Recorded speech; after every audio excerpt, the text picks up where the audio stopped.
I live? Am I live? Yes, I'm live. Okay. So, good morning. Peace. Assalamu alaikum. Namaste. Hotep. Shalom. Shalom. Jumbo. Ashe. All the greetings of love and light to the darkest minds of the light. Welcome to the R.I.S E channel. Reality is simulated existence. This is formerly known as the Napashada channel. You already know that, though. And if you don't know, now you know. I'm driving. Somebody said, oh, Napaza, Uber driver. I wish. I'd be making money if I was an Uber driver, right? But I'm in the car again, and I'm driving from. I actually have to go run some errands, but I was like, why don't I just talk on my channel? I don't have to really always, which I don't. I don't always have to have a lesson. I don't always have a lesson anyway. But I have the point that I'm making is that I haven't, gone live for a minute. So I thought I might do that. Do this. Please hit the like button because it helps my channel stay in the algorithm. That's the rumor. If you're here, I'm not looking in the chat, obviously, because I'm driving, but thank you so much for being here. Thank you for your participation. If you are here, I love it. I was just driving, thinking about things. So many things run through my mind while I'm driving. I know I can't be I'm not the only person. Like, there's this thing that goes on with your brain that you go on autopilot when you're driving. You just all the moves, all the turns, the mechanical operation, everything you do is all like second nature. You know what I'm saying? Like using the steering wheel, turning on your blinker, braking, accelerating, um, changing lanes, everything, going from point A to point B. It's all just pretty much like, damn it, I hate running yellow. I don't like going through the yellow. I just went through the yellow. Anyway, it's all it's like autopilot. You know what I mean? You don't really concentrate on, okay, now I'm going to hit the brake. Now I'm going to hit the gas. So when you're doing that, when your mind goes into that mode or this mode or that mode, you you do have the ability to start going deeper into thought, if you're that type of person. Some people might just veg out, what we call veg out, and just, not to offend anybody, but just, clear your mind and have no thought at all. That's a nice, that actually can be very therapeutic as well. Therapeutic. But for me, I just start thinking about so much. Like, I could be passing a building and see doves drawn on the building and then start thinking about, I can go from like, oh, doves, birds, they look so beautiful, they fly. Oh, they're the only animals that really, that we know of that can fly, besides insects. But wait, bats fly. And bats, they say that bats were sold in the, what is it, the wet market of China. And that's what happened with, see, you know what I mean? Like, my mind will just go. And one thought will connect to another thought, and I'll just be next thing I'll go from looking at birds, and then I'll be ending up thinking about World War III. So I thought I might just hit the like button and start talking. Yeah, pretty much. Let me check. I'm at the light. Boss Trucker, Elohim to God, and Peggy66. Peace to all of you. So I've been putting up my shorts a lot. They're so easy to do. And I know I was just talking about one thing, but see, as I was looking in the chat, my mind started thinking about connecting with people more, being live, and then I went right back into thinking about, okay, what are you doing? I'm in, suddenly it's weird. When I turned a corner, I'm in really heavy traffic. Let me talk about these drivers. Oh my God. I don't know what it is about people. Now I'm in heavy traffic, so you can tell that I'm kind of distracted. Well, I'm not distracted from driving. I'm distracted from what I was going to say on my live just now. But they're the drivers at certain times of the day, like in the morning and after work in the evening. People are so, okay, let me break it down.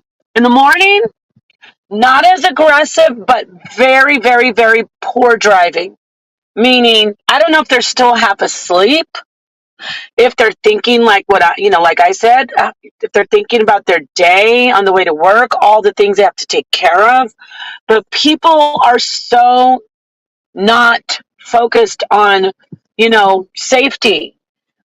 They, like when the light changes, they don't get going fast enough. They just sit there, or they'll be putting on, makeup or doing whatever. And then we have people who are trying to change lanes when they see the people who are not moving, and they almost crash. You know what I'm saying? It's like I can't really explain it, but I'm so frustrated with morning drivers. Now, the evening drivers, they're more aggressive, angrier. They've all the stress of the day is on them, and they're just trying to get home. They are so trying to rush and go get the kids from school, take them to soccer practice, get dinner, whatever. And they drive reckless in a way where they're just not thinking again, and they're driving very dangerously. Not so much dangerous because of carelessness, but dangerous because they're just being super aggressive and road raging.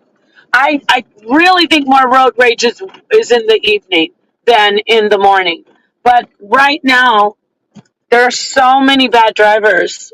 There are so many bad drivers. I was thinking about that too. I was talking to someone when I was driving earlier. Um, it's great that everybody can drive. It's a great privilege to be able to have access to. What I'm saying is there aren't a lot of restrictions on driving, besides age, and of course, you have to pass a test. But I'm going to jump out the window. I think we need to readdress the the laws, so to speak, and the privileges of driving. Just like you can't have a license before 15 or 16, I guess, because I got my license at 15. But I think that a certain age, and I don't want to offend any elderly people. I love you. You don't belong on the road at a certain age when you're elderly. It's not elder discrimination.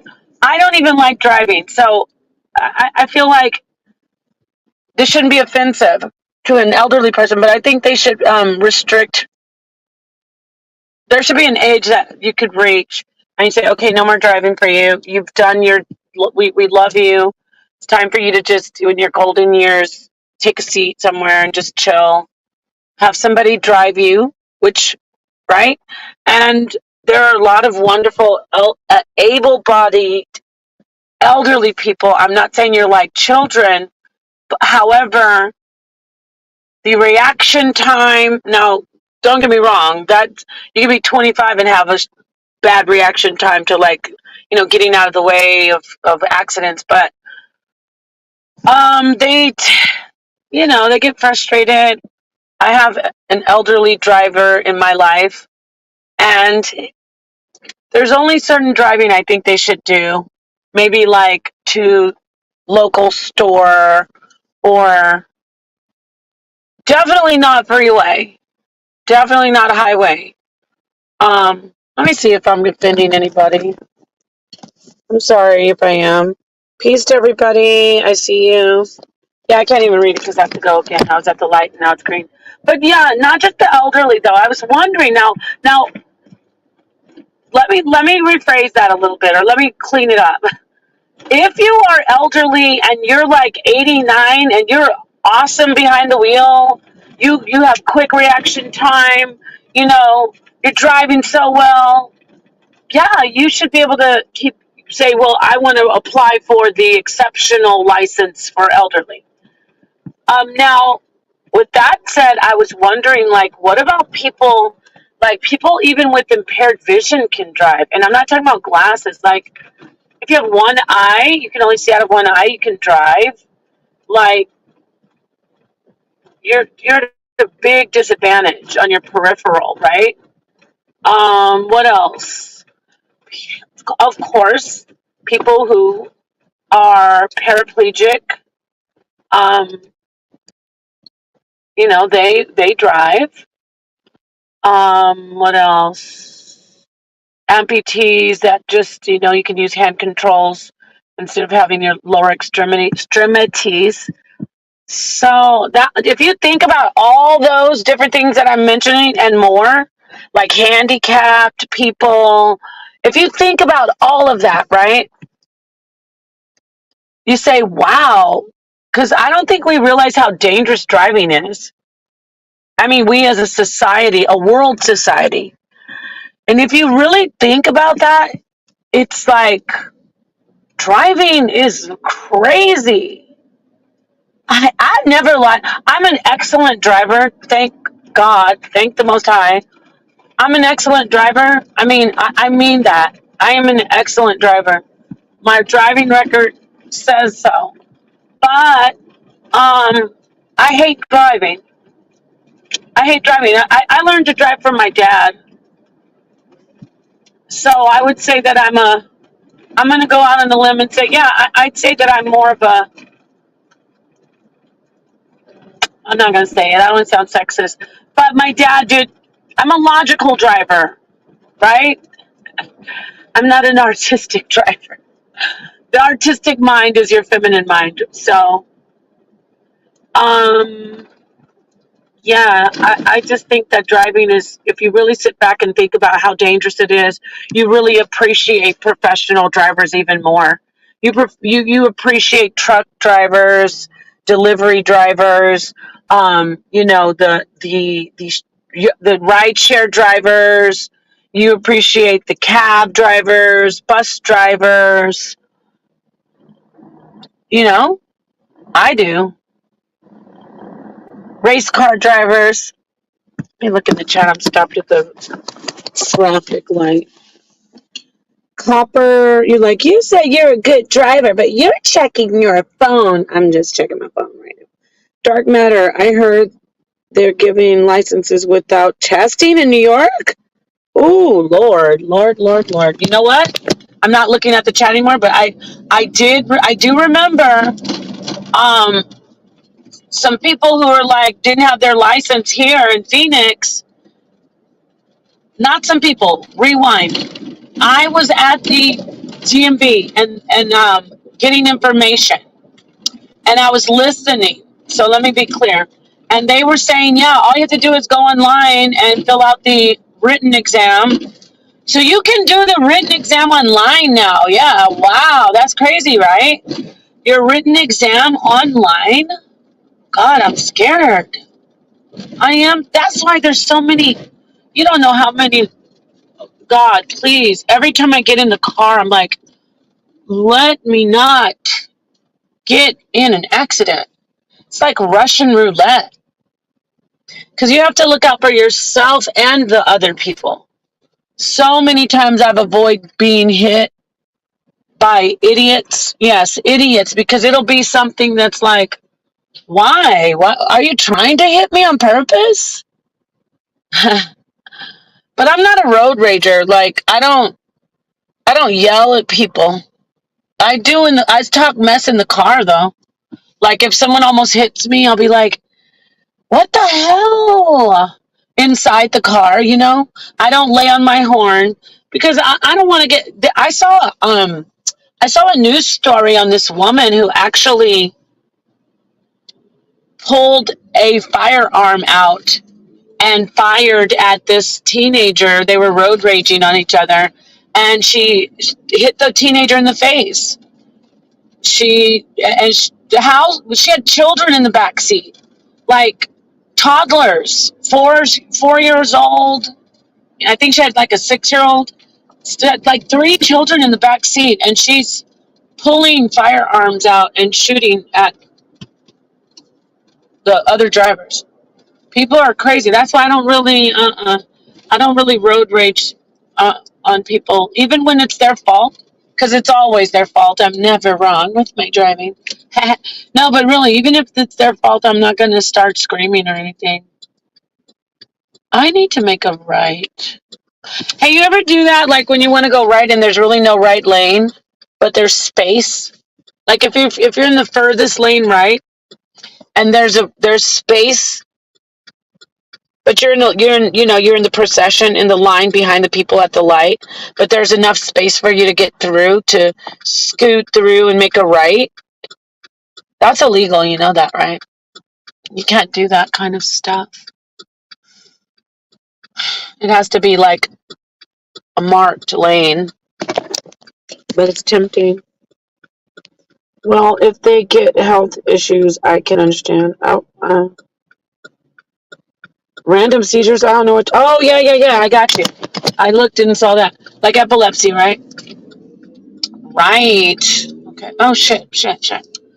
Oops. I was going to go right, but I changed my mind. So, yeah, that's another thing. Epileptic people I don't think they can drive, though. I had a friend who couldn't drive. She had grand mal epilepsy. She couldn't drive. Yeah, I don't think you can drive. I don't know about that, but or maybe she just didn't drive because she was really responsible. So, yes, driving is not easy, but everybody and their mama has a license. You know what it is? It's the money. It's always the money. The government doesn't really care about our safety. Well, I take that back. The government cares about safety because they have to regulate safety and make sure people are safe. However, I revenue is taking priority over the safety of the citizens. Let's be real. Hey, I'm at another light. Let me see what's going on here. What you guys are saying. Well, if they got health issues. Oh, somebody said something. Do you know what happened to the rest of the show from HOK last night? It just ended abruptly. Did you and Naphtali ever finish y'all on her channel? Oh, no, I didn't do that yet. I am going to do that.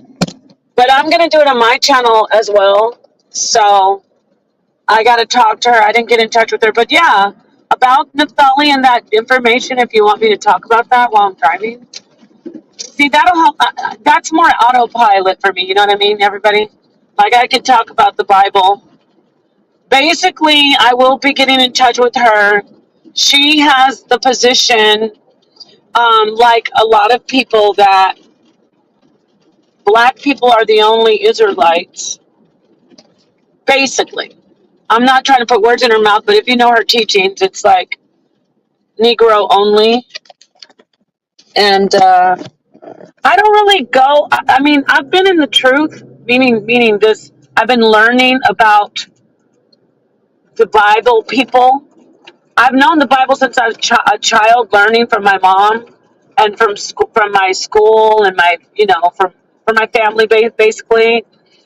But the Israelite part, I've been studying it since 2011, and I was thinking about this the other day. Can you imagine? It's been what, 13 years, and I've done all that where, you know, gone and shown, okay, this is the information here where the Mexicans are Israelites, and I can show you here where the Native Americans of the Americas are Israelites. So I'd say from 2011 to 2014-ish, I was hard body on that, you know? And And I'm not saying that I can't still do it, but as far as it being my zealous interest and like me arguing about it and debating about it, it's not really. I've already done it. How that doesn't mean that I'm not capable of still doing it. It's just that I haven't been. When I see not just Naphtali but other people teaching that, why is this guy riding my bumper, Christ Jesus? I swear, you guys have to stop. This dude, I wish I could turn on the camera. Yes, back off, bro. He was on me like I could have slammed on my brakes and he would have just rear-ended me hard. He's still on me. He backed up and now he's on me again. He's like 2 feet away from my bumper. Now he's turning. Oh my God, that's the stuff I can't. Ooh, that gets my blood boiling. Like, are you doing some weird, mind thing with me? Like, I'm on your tail. Get off me. Anyway, sorry. Sorry. So, I just haven't. There are people who are doing that now. Like, oh, let me show you. Like, the stuff she's talking about, like Quetzalcoatl and the ziggurats. I mean, that's easily debunked, or actually refuted, I should say. Not debunked. Easily refuted, but not but. So, I just when I see her, she's one of the main teachers of it, but there's a lot of people, but she's one of the main teachers of it. When I see somebody new in learning about this, like she's fairly new, she's not as new as a lot of people, but she's fairly new. And so when I see it, I don't want to just be like, yeah, let me get in there and go over this, going that. I was going to. Sonetter was encouraging me, like, come on, get in there. Because he doesn't know a lot about it either. So he's like, yeah, I want you to go and debunk this, and I want you to show that she's wrong about that. And yeah, that is important. However, there are other things that I'm interested in. I mean, I'm going in, I'm kind of rambling, but I just want to make it clear that if she's doing that for now on her journey, even though I know it's wrong, and I am going to address it now, I haven't been trying to beat it up. Does that make sense? Because people be like, oh, Nepal, you always want to argue with everybody. No, I don't. Like when I hit the panel yesterday, that guy, I didn't really know him, so I didn't really, he was completely wrong, and I could tell what level of experience he has had with research and with researching the Bible and the archaeology and the extra biblical information and the history. So I didn't really want to come in and be like, da da da da da da da da with but then I even said to him, I was like, I was just trying to get where you stand, because like, where do you stand? Like he was like, well, I don't really know who the Edomites are. Well, then what are you doing with the Bible? Or if you don't know, not even just the Edomites, if you don't know who the adversary is, what are you doing trying to talk about the Bible? Now this is what I want you to look. I want you to listen to this part. The rest of the stuff I'm saying is just like I'm just rambling. But let me say this: why would you want to come in to a teaching forum and you just learned a few things? You don't even know fully what you're talking about. That is something that just is so. Okay, let me take my time. If you come with an attitude like, hey guys, I just found something out and I'm really excited. Can you help me learn this? I found out some stuff about it, which I've done a lot of times when I came into Kemet. I was like, I want to know more. I mean, I know this and I know that. But he's coming in, and I'm not just targeting him, but he's the latest example. He came in and he's like, this is this, and this is how it goes. And you guys are going to listen to me. Then you admit that you don't even fully know the whole book. Like you don't even know, you haven't even established. When I say no, you have the freedom to establish okay, in the book, with the eschatology, I know who the adversary is. I know who those chosen people are. I know when the end times are coming. I know the prophecies. Okay, got it. Yeah, that's who you say. Even if I agree with you, you have set in stone, so to speak, not in stone, but you've got the players all set out. Like, okay, this is, for me, the Edomites, like, let's use Naphtali. She's a great example. She set it out. She's like, okay, I know who the chosen people are. Okay, I know who the adversary is. Okay, I know this. That's how you should come in. You don't have to know everything, but you should come in at least with the groundwork laid down. He didn't even have the groundwork laid down. And again, I'm not just talking about him, but if you're going to come in and say, "Oh, I believe in the Bible and this is I'm a teacher." And the reason I went in and talked about him like that, because when I came in, I was feeling kind of like merciful for him, sympathetic, because I thought, okay, this guy's new. He's over here talking nonsense. I'm going to say that again. He's talking nonsense. I'll say it one more time. This guy is talking nonsense when it comes to the Bible. He's talking just basic, stale rhetoric about, oh, the seed of the Father is through the man, and oh, the woman, she's cursed in childbearing, and by the way, did you know the blacks are the only Israelites? Okay, bro, it's giving it's giving 1970, you know? It's giving 1980 Israelite. But then when I came in, I was like, okay, where are you? Where are you with the with the adversary? Who do you know? Have you decided who the Edomites are? These are conversations, right?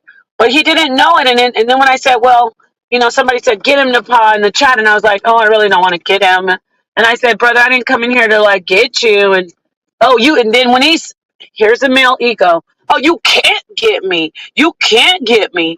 And it's not just the male ego, but the teacher ego, which is typically usually got I could sense that he thought this woman's not going to make me look stupid. He's like, you can't get me. And I was like, actually, I can get you, but I don't want to because I was trying to be nice. So anyway, I'm picking up these prescriptions. I'm picking up some prescriptions, you guys. So hold on, let me see here. Let me look in the chat. Who's in my chat? Are you talking about the guy that said Captain Tazariak was wrong, then ended up agreeing with him? Yeah, that guy. Peace. Empress Janet. Peace, Empress Janet.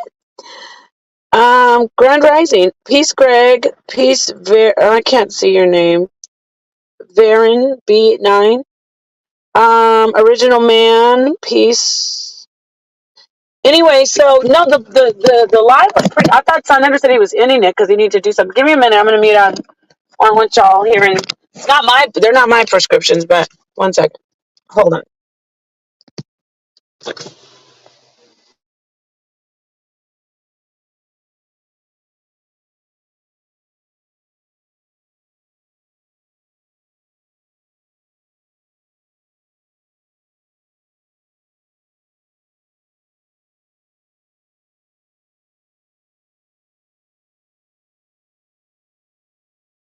I'm here, you guys. I'm just picking up some stuff. But anyway, yeah, I thought Sonetta was ending it though, but maybe it ended abruptly. I don't know. It was a good. I thought it was a good live though. I definitely want to sit down with her because when it comes to her now, she's been studying voraciously, I should say. So I'm talking about Naphtali. She's been studying, even though I don't agree with. Hold one second.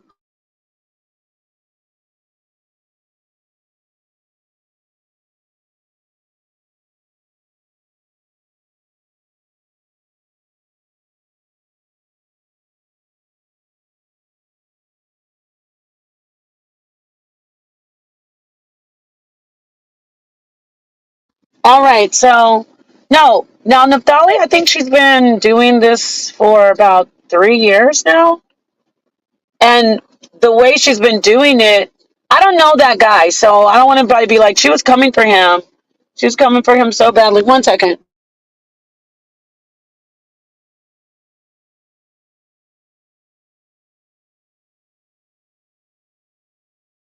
You have a good day too. Okay, so um, she's been studying and researching. Whether the research is off, she's been researching and studying for nonstop. I would assume. So you make a lot of progress doing that. You might be researching the wrong thing. You might be learning under the wrong people, but you still have a position that is worth how do you say someone else approaching. Does that make sense? Now, yes, I've had my issues with Naphtali in the past, but it's nothing. It's really no different than any other in this particular community. Everybody has that passion, like, oh, I didn't like that. It's not just Naphtali and me who go at it, but of course, when you have women, people notice it more. In a lot of these communities, because already women aren't always welcome in intellectual dialogue, and women aren't always welcomed when there are men being challenged. You understand? So what I'm doing, I'm just a mishmash of all. I'm just talking, but basically that live yesterday was good, but that guy he wasn't prepared. Like, he was taking the same position as even Quanath as well. Quanath, he's been teaching it for decades. Well, no, I take that back. I think Quanath has actually been teaching the Negro only doctrine for about, I'm gonna give him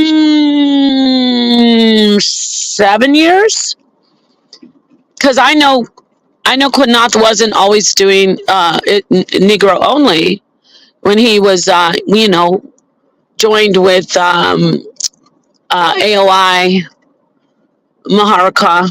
Shout out to Elder Maharaka. So I'm not looking in the chat, but I'm just saying. So Quinath, I said Quinath, Quinath is definitely, and Sharsham, they're definitely ready to discuss that. Naphtali is their protege. She's ready to discuss it. She's been studying, they all have the ground, whether it's wrong. What I'm saying is that's the type of person that can sit down and have a discussion or debate about it, right? But not that guy. He doesn't have the ground. You can't say, well, I don't know who the adversary is, but I know that the Israelites is not black. It's only black. No, how can you can't tell me. It's like let me give you an analogy. Like, you have all this, you have this arsenal of, let me get over, damn it. You have this arsenal, and we're all going to go to war, right? And then you say, oh, well, gosh, you say, well, I only have, did you see all those rifles, but only four of them I know how to use. I don't know how to use the rest of those firearms, those weapons. What? I'm not gonna. Then you can't come in and try to either teach us how to fight, or you can't come in to tell us how to battle, and you can't win the battle. You need to know. You need to have everything set. Even if you're using, let's say you're using one of the rifles as just like a staff to fight with, it is somewhat effective, but it wouldn't be as effective if you actually used it for what it was made for. My point is, Quinath, Fopi, and that includes Naphtali, they're using their rifles as like as staffs, when I know how to use it as an actual firearm.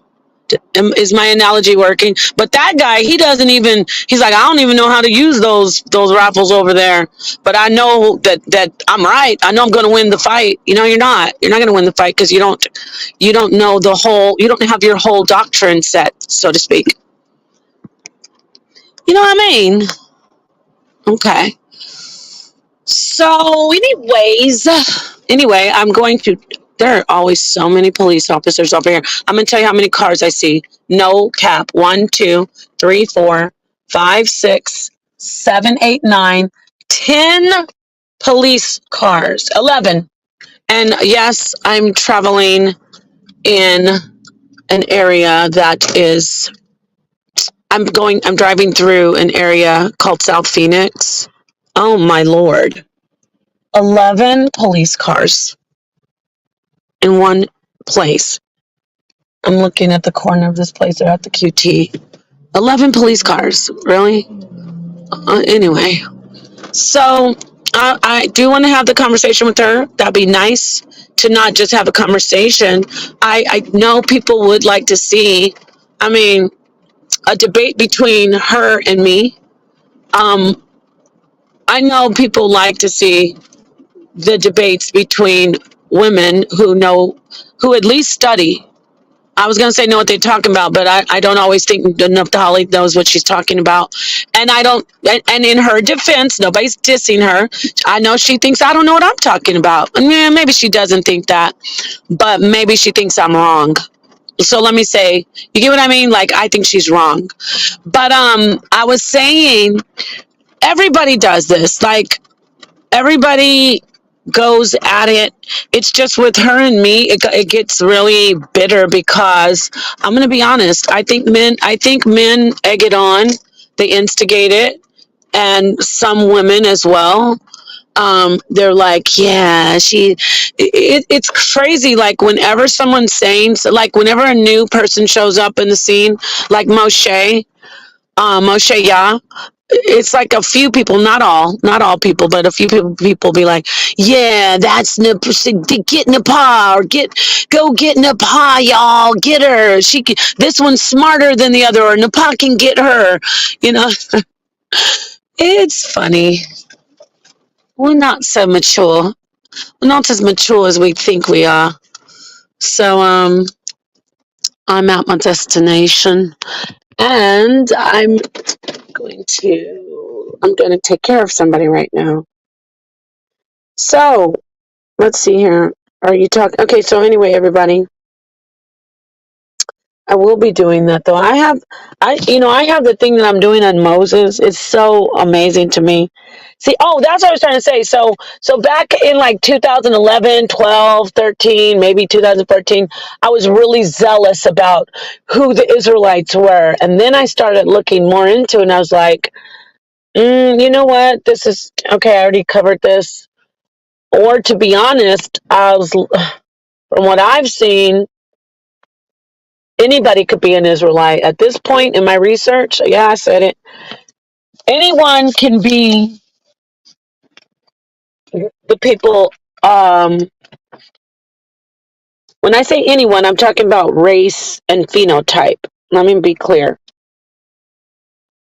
Race and phenotype. There are a specific group of people. I haven't let go of that position. There definitely are specific groups of people who are the people who are written in history. And this isn't just the Bible. Let me talk to you. We're talking about all ancient history. Like, we hear about groups of people and the politics and the government of those people and the way they functioned and interacted with each other. Those people didn't just disappear. Like the Philistines are no more, or the Babylonians, that's pretty broad. That's like saying Canaanites. But what I'm saying is we're still the same people. So with that said, I know that it wasn't just phenotype. I know that these different groups of people, like when you hear about, well, then the Israelites were here, or you hear about, oh, the Kemetic people. I know it wasn't just a one type of looking person. Coincidentally, hear me out, different groups, they favored each other. Why? Because they're reproducing, and they're pretty much looking the same in their group of people. However, that doesn't, that's not like the end all be all validation of who you are. That's why these arguments like, are the Hebrew Israelites black?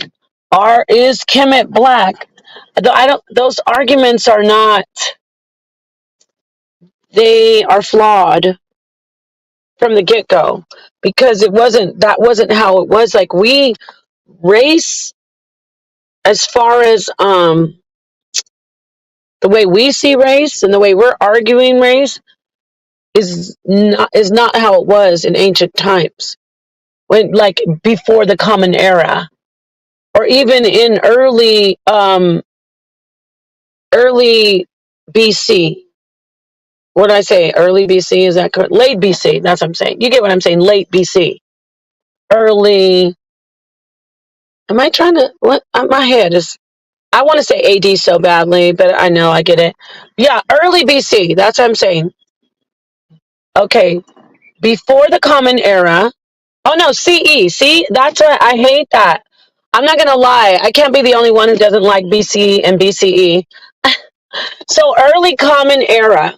Early common era, I know that we did not look at race the same way we look at race, like how everybody looks at race. And not just early common era, we could keep going, like, not even, what? I'm going to give it, I think by the 15th century, mm, maybe, no. I'll say 13th century, 12th, 13th century is when we started to look at, I don't even think we looked at race then. No, I really think race became, as far as, when I'm saying race, let me be clear. I'm sorry, I'm not being clear. Please forgive me. Phenotype. Phenotypically, how we categorize each other. Okay, scratch it. Let me rewind. Phenotypically, we, according to what I've researched, humankind, we didn't categorize each other by skin color. Let me be specific. Skin color. Whew, I got that out. That was a lot. So let me say it. Let me go ahead and tighten it up now. We did not categorize each other by like groups by skin color. So I shouldn't have just said phenotype, because that's kind of broad, because we did look at the stature of each other, like, oh, those people are tall. They must be of that group of people. And even then, we just identified each other. We didn't, it wasn't so much like how we are today, where we're like, how do I say it? Where it's like end all be all. Nope, you're white. Sorry, you can't tell me anything. You can't tell me that you're one of us. Like how they are with the Negro only. Like, oh, I only like the blacks, the black Latinos. All the rest of them are white. They're not Israelites. Nope, I don't want to hear anything.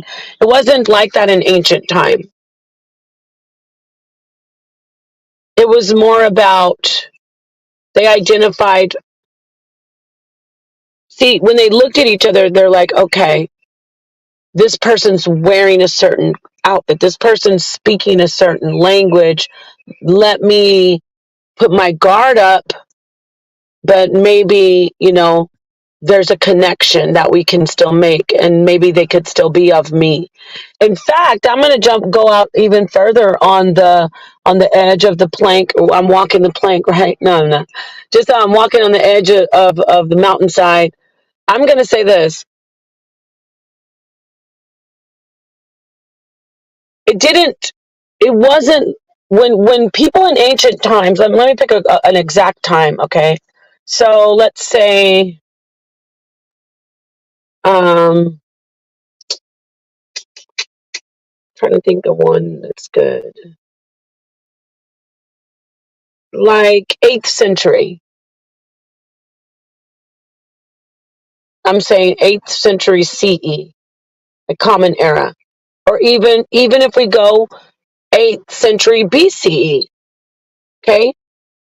They didn't look at you and go, I'll go BCE. Like, okay, so stay with me. So let's say around 8th century BCE, no one was looking at the other person going, oh, this person's got lighter skin than me. Kill that person. They're not one of us. Stay away from them. Or if they say, oh, that person has straight hair or curlier hair and they're darker skin, they're not one of us. That wasn't how society functioned. What they would do is look at the groups of people that they're from and say, okay, I see that you're this type of person. It looks like you're that type of person, but do you want to be a part of our group? You do? Okay, then you're one of us. And if they were, it seems like you're like, oh, you're simplifying it. Yeah, I mean, I'm just shooting the shit right now. But in a nutshell, it was that way. How do I know this? See, some clown like Chris Harris will say, she knows nothing about it. Nigga, I know all about it. I'm just talking to the people instead of trying to flex on them. And then when I'm flexing, like whenever he's trying to flex, he's always wrong. What I'm saying is, you can use the Caleb. You can use Elijah. You can use Ruth. You can use what was her name? God, Rahab. All of those were so-called heathens in the Bible, right? But they were so loved. Who's the one who killed Sisera? God, I used to know that one too. In the story of Deborah. The one who, oh my God, I used to know her name. She drove the spike through the head of Sisera while he slept. She wasn't an Israelite either. So all of these characters I name are specifically in the Bible shown as not to be. Whether you believe that they're historical people or not, it is written in explicitly that they're not of the Israelites, but that they are not only accepted, but honored and exalted. Oh man, get a call. So good morning, Rio James. So you get what I'm saying? It's like, think about it. So with that understood, oh, I am mad at you. Okay. With that understood, that's proving what I'm saying. Like they didn't just go, oh, you're a Tishbite, or oh, you're a Canaanite, you're a Philistine. You can't be a part of us. Kill them. Kill that person. No, they first were like, okay, well, do you want to be a part of us though? And then when hordes and droves of people said, yeah, we want to do you. We want to be a part of you. Like Ruth, like, let me be a part of you guys. I'm going with you. That person became what we would say as an Israelite, part of the actual people. But when you tell people, like people who are trying to fit a square peg into a circle, when you tell them no, Ruth wasn't an Israelite, the text explicitly says she wasn't. They need to fit their racism of today, and they need to say, and I'm not saying racism in a bad way. I'm saying, like when you're racist, you say my people are the best, they're better than others. So you need to fit into your race narrative of today, and it just doesn't, because what you're trying to do is take ancient race, or not even race, ancient classifications of people, how people classified each other, how they brought people to become their people. You're trying to um, make that the same as what's going on with the classification and the social construct of race today, which is really backwards. It's just ridiculous. And it's so easy for us to break out of it. It's just like, when I say us, I mean all of mankind. Like, we're not the only ones doing racism in America.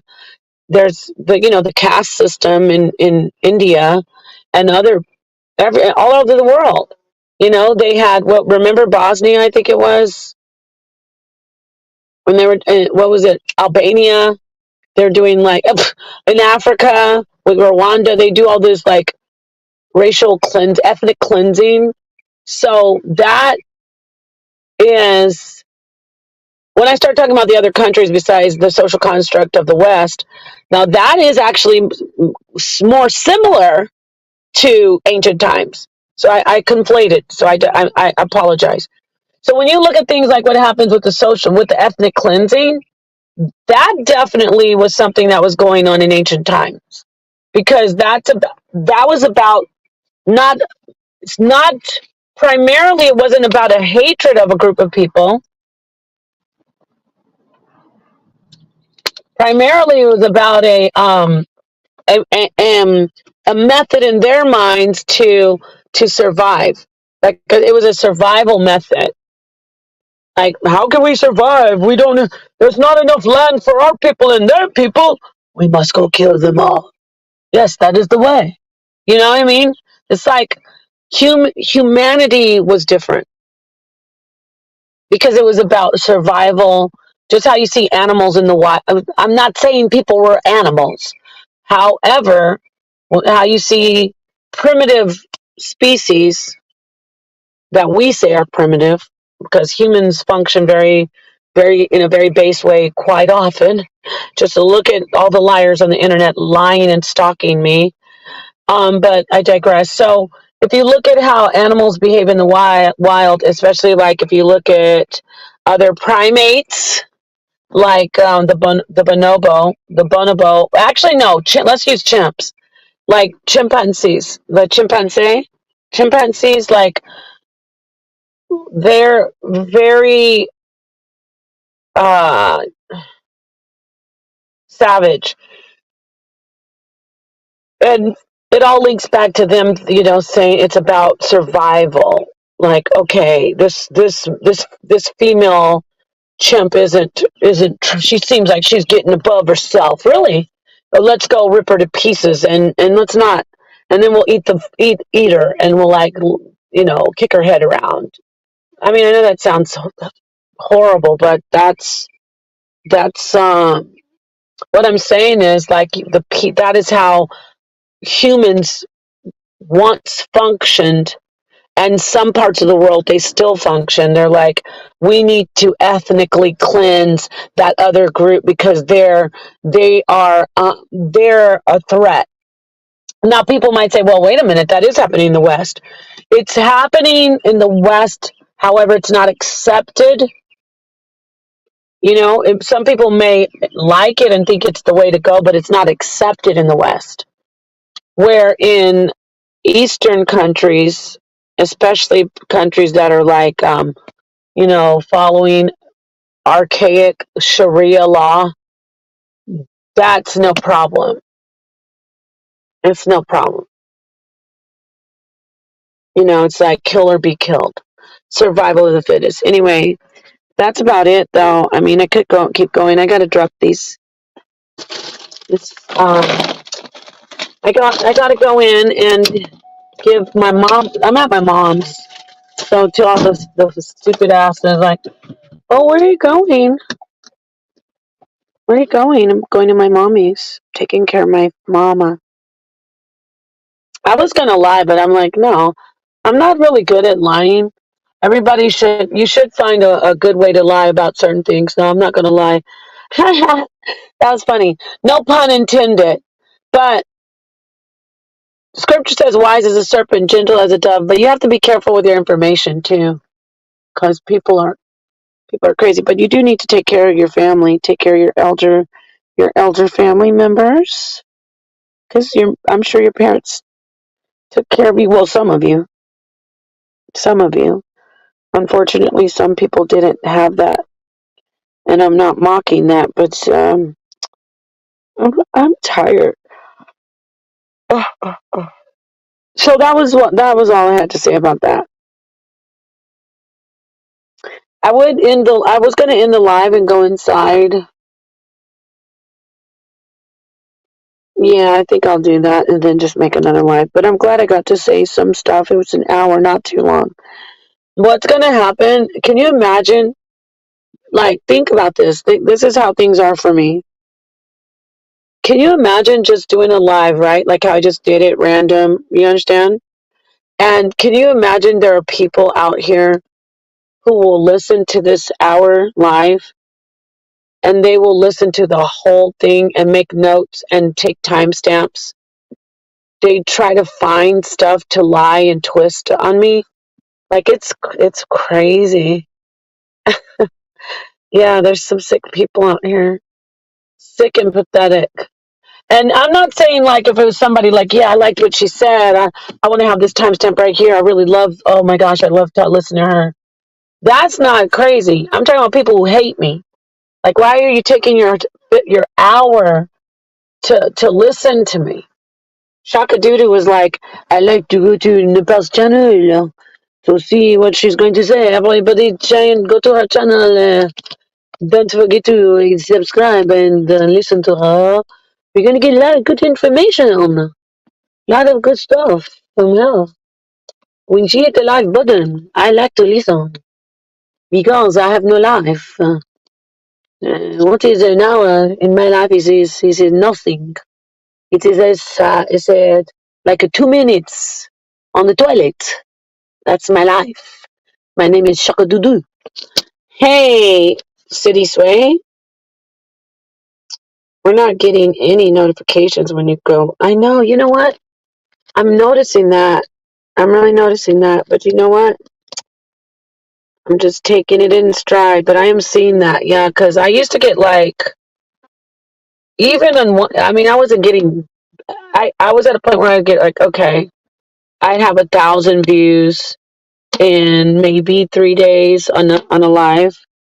You know, maybe more. If it was 3 days, it'd be 900 to 1,000 views. Now I'm looking at, I'm like, what in the hell is going on here, YouTube? No, but I'm not even worrying about it. YouTube is like, for me, they're not gonna get me like they were getting me for a minute. I'm not gonna be freaking out off of them anymore. I'm talking about the actual platform and the people who govern, who work the platform. You know, the administration, the background. They do some crazy stuff to your channel. Like, I don't know. Obviously these people are flagging me because I don't care. You're not. Look at. I'm getting ready to go inside and talk to my mom. Give her prescription. She's an elderly lady. She's very healthy. I hope I live. I'll be happy if I could just live to be her age, like 90. If I can live to 100, I'm saying she's not 90 yet, but she's almost getting there. So if I could just live to be 80 or 90, that would be like awesome, like, and healthy. My mom is healthy. Like she does gardening. She goes and does her shopping. Yeah. So she has conversations with people and has friends. Not a lot, but they're on their way out. I was thinking about that too. I was talking to her. I was like, damn. I didn't say damn. I was like, that's amazing that you, like, okay, I'll close with this and I want you to really think about this today, okay? Think about this, everybody. It's like when we talk about double entendres and I've talked about like oxymorons. When I said the dualism, you can always see if there's dual meaning or like a contradiction in one uh, thought or one idea, so to speak. When I say contradiction, it works even though something might contradict itself. It works even though it might be the total opposite, like an oxymoron. Oh, okay, so we want to live a long life, right? Right? We realize that living a long life isn't something that everyone is going to be able to do. We realize that right away. If we're functioning in life as beings. So yeah, I would love to live a long, beautiful life. And you always say that for yourself, right? We typically don't say, I just hope we all live long lives. I mean, we do want that, but we don't say, I was just talking earlier, I was like, I hope I live that long. We don't say, I hope I hope that I and all my loved ones live that long. So what I'm saying is, get this, right? We want to live a long life, but we know everybody isn't going to. And once we live a long life, the bittersweetness of it is you you pretty much end up alone. And I don't mean you don't have children and offspring that are young. I mean, like, the people you grew up with, like your brothers, sisters, friends from high school, they're gone. Of course, your parents and aunts and uncles. Man, this is blowing my mind right now. I'm getting emotional. Think about it. Because I know my mom has that going on, but I'm so happy she's still well. Remember Hala? I love Hala. And then we've got, like, people who are blessed to know that their parents are still alive. However, think of that person, like my mom, like 90%, if not 95% of the people no, yeah, over 95% of the people she's known throughout her life are already transitioned. So the bittersweetness is, yeah, you live a long life and you get to enjoy your children and your grandchildren and your new friends, because you can make new friends. But the people who were part of your foundation, like you growing up from childhood, they're gone. And that is a part of the dying. The dying. I don't use that word too much as a transition doula, but in thanatology, I have no problem using the word die and dying. So that's a part of the dying, the wasting away. You get it? Like, you have that reality, like, it comes over you, like, all my brothers and sisters are gone. All my mom's brothers and sisters are gone. All her cousins are gone. Okay? Of course, her parents are gone. Aunts and uncles, of course, are gone. Um, Most of her friends are gone. She has two who are still, but they're on their way out. And now I'm not using my mom because she's got a different mindset about it. This isn't set in stone, but I'm just saying you quite possibly could feel your mortality in just that concept. In that concept of, wow, what the hell? Everybody's gone. I'm getting emotional because, we argue on the internet. A lot of sick people want to see people destroyed. They want to see me dead. But if you really sit back and you say, just the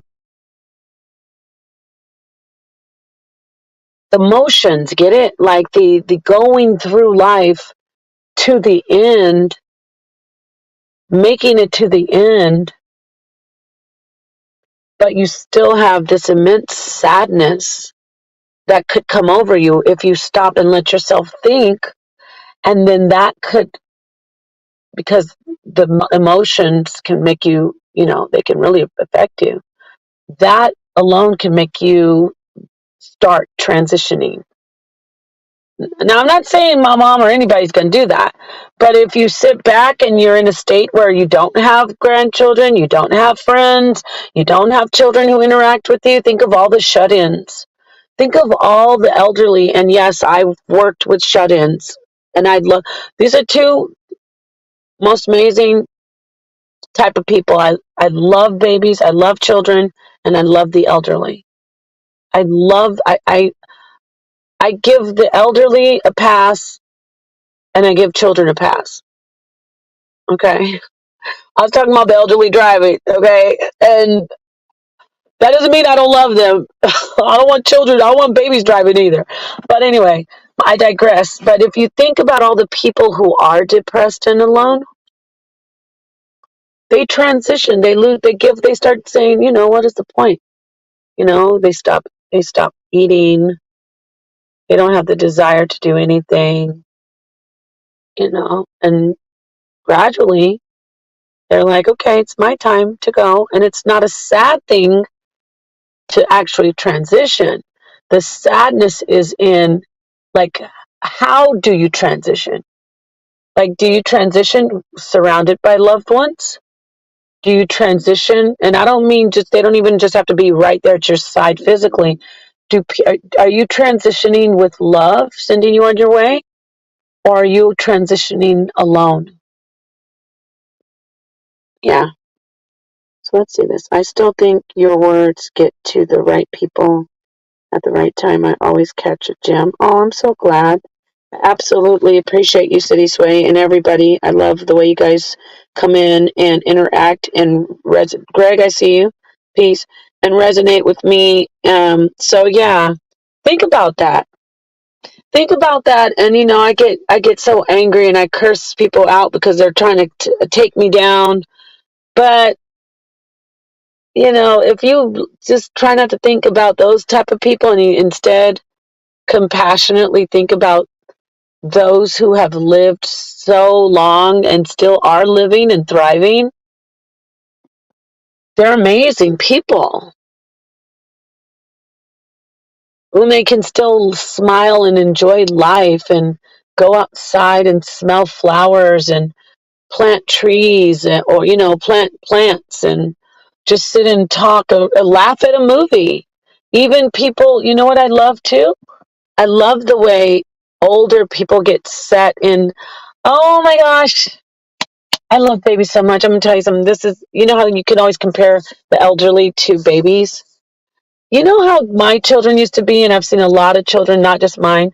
They have their, like, when they get to be like 3 and 4, sometimes earlier than 3, but they become a very autonomous, and they're like, I can do it.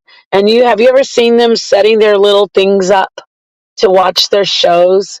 Because come on, kids watch shows. That's why it's called programming. family programming family programming. That's a different conversation. But you know how, like, you'll see a child getting ready to watch, I don't know, what's a kid's show that I used to let my son watch? Land Before Time. My son was always like, Mama, I need my table. I need my goldfish. I need my juice. I need my pillow. I need my blanket. Okay, I'm ready. You know what I mean? That's how elderly people are. They're like, my show's coming on, my Judge Judy or my Judge Joe Brown or my Golden Girls, whatever, my Dateline. I'm just throwing out the stuff that my mom likes. And she'll be like, I have my coffee. Okay, I've got my, in case I need to do this and that, phone's right here, in case phone rings, I have to get up and get it. And they'll set their little area up and just how they like it, and they'll watch their show. uh I think that is so adorable. You seen that before, Boss Trucker, with your children or even with the elderly? Like, my dad already transitioned. I'm so glad my mom is still here, but it's sad. I'm very sad that my dad transitioned, but I was in a very good space. I'm just sad. I'm sad for selfish reasons. I'm sad because hopefully I won't go before my mom. That's not how it's supposed to be. So I'm saying, my mom always says, you might go before me. But of course she doesn't want that. But I digress. So when 100 years from now, when my mom does transition, um, I'll be. It'll be beautiful. It'll be a beautiful experience. It'll be sad, of course, but it'll be beautiful. And my dad's transition was beautiful. It's an honorable transition. To get old is an honorable thing. And So what I was going to say is, um, being sad about it is only selfish. I'm sad my dad is not here for selfish reasons. Because I want him to kick some people's ass, actually. I'm talking about legally. Like, I used to be able to go to my dad and, oh, I need this. And he'd be like, here it is. I didn't ever, thinking about paying for a lawyer, like, was bizarre. But anyway, you don't always have to pay for a lawyer. You could just learn how to, do certain legal work on your own. You don't need a lawyer. You just need to learn law. It helps to have one. If you have $300 an hour to pay a lawyer, and if you're lucky, you might find someone straight out of law school who will charge you significantly less than that. Good for you. But anyway, I was just talking about transitioning. Everybody's going to live a long life. I put that on all the ones who love me. Now, the ones who don't love me, you will live. If you do live a long life, you will suffer, and I promise you that. Okay, I'm looking forward to that. Y'all think I was on some hippie stuff over here? No, don't forget, I am Napashida. So I hope the worst for you if you are trying to destroy my life. I'm not going to sit here and say, I hope you repent. And no, I really am now tuned into you having the misery that I was just discussing, how, the misery and sadness, I want that to be amplified infinitely for you, because that's what you want. I want you to get what you want. When you do evil and try to harm, see, evil, what I say evil is, it's not, oh, the 666, and did you see her throw up the 666 sign? Oh, did you see her cleavage? That's evil, brother. No, that's not evil. What is evil is to be deliberately destructive. I'm going to say that again. Evil is to be deliberately and proactively destructive when against something that shouldn't be destroyed but should thrive. So I'm going to say it clearly. Evil is to be deliberately destructive and actively destructive toward something that was meant to strive, therefore, I mean, not strive, thrive. It's striving against the destructive evil, right? But something that's meant to thrive, like a child or a person just thinking about, I wonder what I can do good today for people. Should I cook a meal for my friends? Oh, I want to go out today and say hello to someone passing by me on the street. I don't want to be terrible to people. Oh, no, you go first. After you, you have less items in your hands. I've got a cart full of things. Go before me. Oh, thank you. That's what I mean about things that are meant to thrive. People who are doing these actions, who are living their lives, that could be also called good. Okay? So evil is when you're deliberately destructive toward people and things with that energy. When you see an animal just walking across the road and you say, I want to kick that. That's evil, because you're deliberately destructive toward something that's just existing and thriving. And that's the purpose in this realm, in this earth. That is exactly what that thing is supposed to be doing. It's in its purpose. That person is in her purpose. If she's doing something that is not destructive, remember what we said destructive is, right? Destructive toward something that is supposed to thrive, right? If I'm doing something that is destructive towards something that's supposed to thrive, then I'm evil. If I'm teaching Deuteronomy 22, verse 28, let me break it down and show you that in those times, in that Bible, there was a concession for the act of kidnapping a woman and sleeping with her. We call it grape today. If I'm teaching that, and the reason I'm teaching it, hold on, stay with me. I'm not done. If I'm teaching it like GMS was teaching it, saying, and you know what? That's what God wants, and it's good. And that's how it should be. Amen. Hallelujah. In the kingdom of God, we're going to be doing all that. Then I'm evil. And then you should try to destroy me. Not physically destroy me and break the law, but you should be coming at me to stop me, to destroy what I'm teaching. Get it? But if I'm teaching something saying, yes, you see, Deuteronomy 22, verse 28, that was concession for grape back then. You know why it was? Because I'm showing you the truth about what ancient times were, how women were looked at, and then you can understand why women are treated a certain way today. It's right there. So am I saying it's right? No. Am I saying, and God said, no. I've always said, the men in that society made those rules up for a reason. Okay, and then they said, put the stamp of God on it. Amen. Hallelujah. This message has been approved by Yahweh Bashem Yahushai. You know what I mean?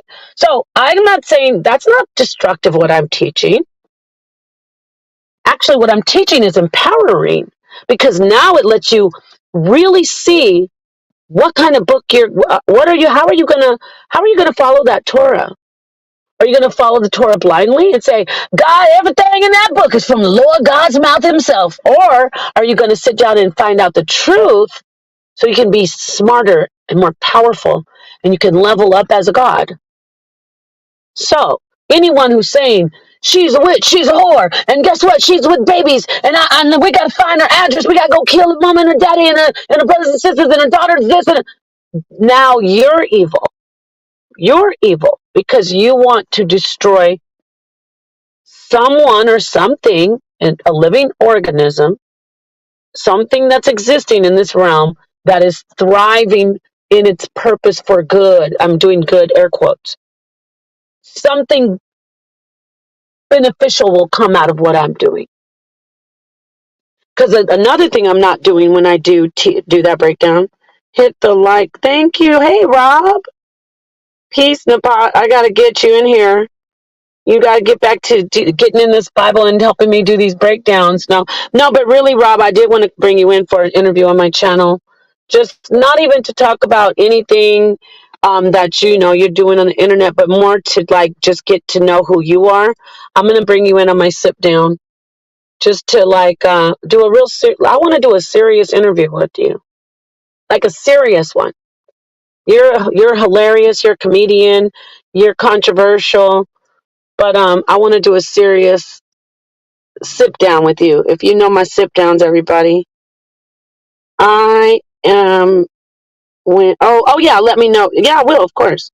But my sit downs, I like to, even on Cam Up, I like to just not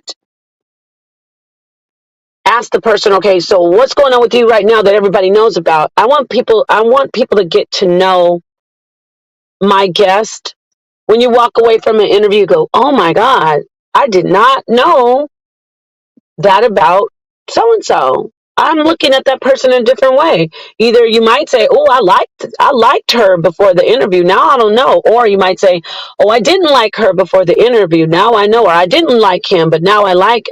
I can relate to that person because I've gone through that." Or so I want to bring a lot of people in and interview them. I think I'm going to start just doing my interviews one-on-one.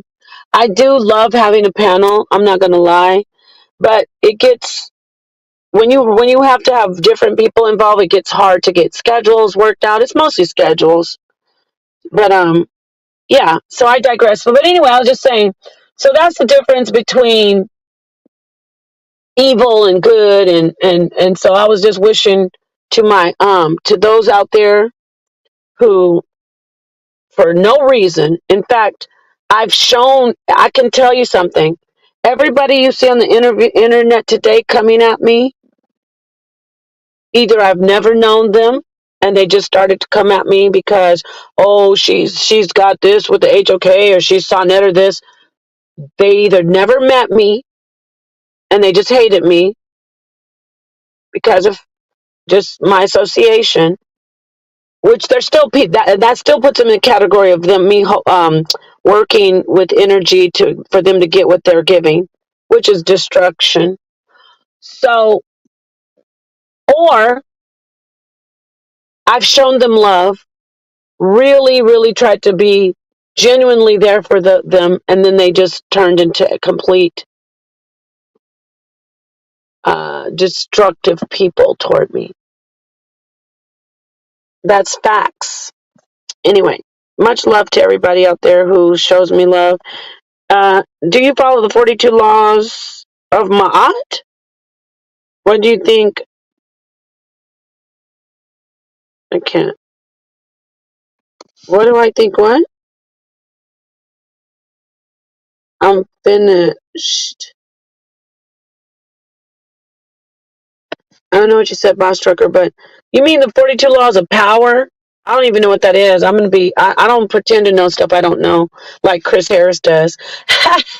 And Naphtali. I love you, Naphtali. I don't love Chris Harris, but,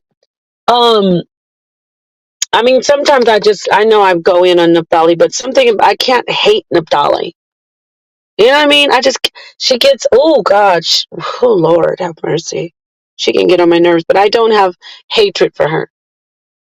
Chris Harris, I could sit back and laugh at him getting run over by a bulldozer. I could. I'm real with mine, y'all.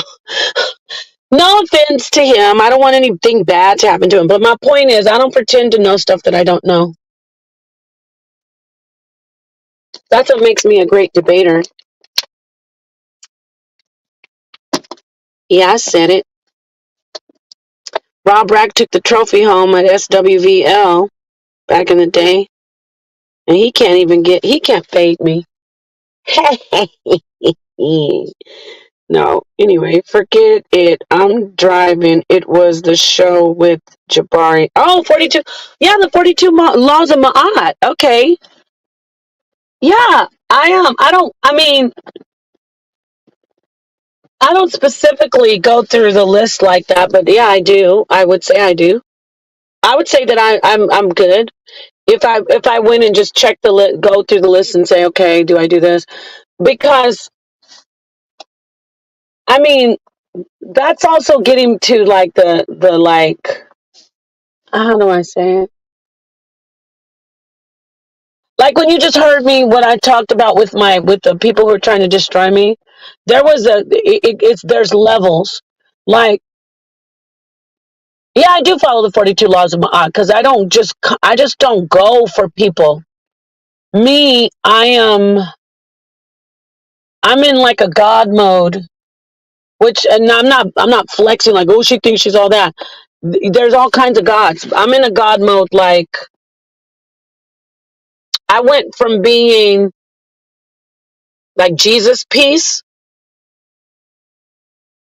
in 2020 with everybody, like, turn the other cheek, my brother. Yes, I just wanted you to understand, my sister. Oh, leave me alone. Please, everybody, listen to what I'm trying to explain. Here's the proof. And now I'm in like from 2020, then 21, then to when into 21, 22, 23. Now I'm in 24. Now I'm like, I'm not answering unless I feel like it. But I'm always, when I see, oh, I know a good analogy. Okay, perfect. So you know how you see those movies where there's an apocalypse, like the Walking Dead or like some, and you see, oh, just a second, everybody. And so you know those movies where you're like, the person, when they first start out, their house is like, doesn't have any booby traps around it, and no shotgun to just fire off if you just touch the mailbox, whether you're the mailman or maybe you're a zombie trying to get me, you're going to get blasted. Like, no flames that just shoot down on you when you try to walk into my yard, even though if you were coming to bring me a pie and welcome me to the neighborhood. Like, my house wasn't like that at first. My property, my land. As I continued through this journey and seeing just all the destructive, mentally ill, sick, jealous, hateful men and women, And it's not just the trolls. There are women who are on the internet acting like they're so smart and sweet and that they teach, but they're also been destructive and hating me. They've been low key. Those are the ones I can't stand. I don't know. I think those are ones like, that's why I said Chris Harris. He's a type, he'll get close to you and he'll hate you. Like those are people are in a different class of their own, you know? So I digress. So those people, I've gotten to the point where my yard is full of booby traps and electric fences, uh, uh, everything. You know, you fall into the pit, bear traps everywhere, and then I'm Dolph Lundgren now. I'm Dolph Lundgren. If he dies, he dies. If she dies, she dies. Like, but I will tell the people that I love, hey, when you walk up, stay on that one path. Don't go that way on the left or right, but don't tell anybody else. People that I trust, but there's only like 5 people, you know what I mean? So those 5 people I don't want to get I don't want them to touch the 10,000-volt fence. You understand? My point is, I don't, when you said the 42 laws of Ma'at, okay, yeah, that's great. And I do pretty much follow those. I don't try to. I just, when I look at the checklist, I say, I've looked at them and I say, oh, I do that. Oh, I do that. Okay. I might, yeah, there's a gray area there. But, I started out with the whole, oh, if they just understand and, oh, everybody loves everybody. We're all peaceful. Nobody's crazy and just lies on you for no reason and tries to destroy your life and your family. That's just something you see on TV. Nope. Not just something you see on TV. Thank you for the super chat, Boss Trucker. You get what I'm saying? I hope I answered your question. Now, what was the question? Go listen to Frou Frou, Frou, space Frou. All right, so, yeah. And I'm not going to hold my tongue when you heard me saying some names. Like, I don't have to do, I don't, there shouldn't be different rules for Napashada, but when everybody else does it, it's okay. Like right now, when I said those names, somebody will run back as if at this point it's effective, and they will say, "Oh, Napa said, oh, she said Chris Harris, so did her," and I can say if Chris Harris can get on the internet and after the polite verdict and tell people to stay away from the HOK, that the brand is trash and that he would never associate himself with the HOK ever again in his life, and that it's a trash brand that's associated with pedophilia. If Chris Harris could do that 3 months ago, I don't have to hold my tongue for anything. Okay? Now, Sonnetter can do what he wants. He's his own man. He runs his platform. I'm not on his platform. As we say, what Joshua say? But in my house, we serve the Lord. We tell the truth over here on the R.I.S.E channel, because reality is simulated existence. So simulated, some people might say, oh, that means fake. Well, not exactly. Not exactly. A simulation, I'm making up my own reality. That's what it breaks down to. And I haven't even done a lesson on that.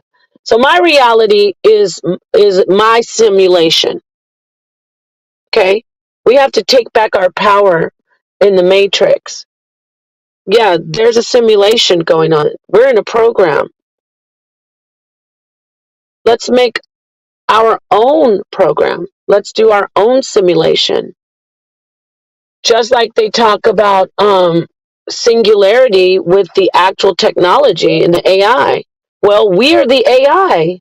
We are really the AI in the cosmology, in the creation stories, in the Sumerian creation stories, in the biblical creation story, in the Kemetic creation stories, and many other stories. There is a master race, I'm doing the air quotes. There's a governing race, I'm doing the air quotes, governing body. and they create a creation within this creation. And then that creation, AI, artificial intelligence, I'm doing air quotes, which is what I say reality is simulated existence. Now, watch people. Now, this is something that I got completely from my own mind. Okay. And I should really maybe patent it or, copyright it, I should say. Copyright that. Reality is simulated existence, RISE, that acronym, right? No one has ever said reality is simulated existence. Not any God body. Okay. Okay. No God body taught me that, but I shout out to the God bodies. So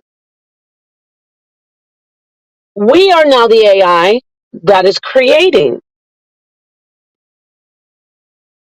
So let's create and simulate our own existence. All right. Peace and love. I hope you got something out of this. I appreciate you. Have a good day. Now let me take this in and have some tea. I don't really drink coffee. I might have a decaf with my mama. Love your mom. Love your dad. Kiss your children. Let people know you love them, even though they might get on your damn nerves. Oh, God. Lord, help me. Oh, Lord, I'm struggling with that. But I know being a person with a life cycle doula, a life cycle expert, I know that I don't want to look back and go, oh, I wish I would have said this to this person. And I'm not talking about just elderly. I'm talking about anybody. My heart goes out to the mothers and fathers who lose children who are young. You could be arguing with your kid, put this outfit on. There's a beautiful sister, a woman on Facebook. Oh, my heart goes out to her. She is beautiful in every way. Her family, her husband, her children. She lost her little baby boy. I think he was 3. Oh, and it was only a year ago, around 4th of July, in a car accident.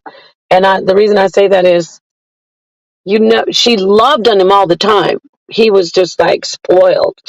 And he was so beautiful. And when I say spoiled, not spoiled, just he got so much abundance of love. And she would film him and she put him on her Facebook and him doing little funny, cute things that just make your heart full of joy when you watch it.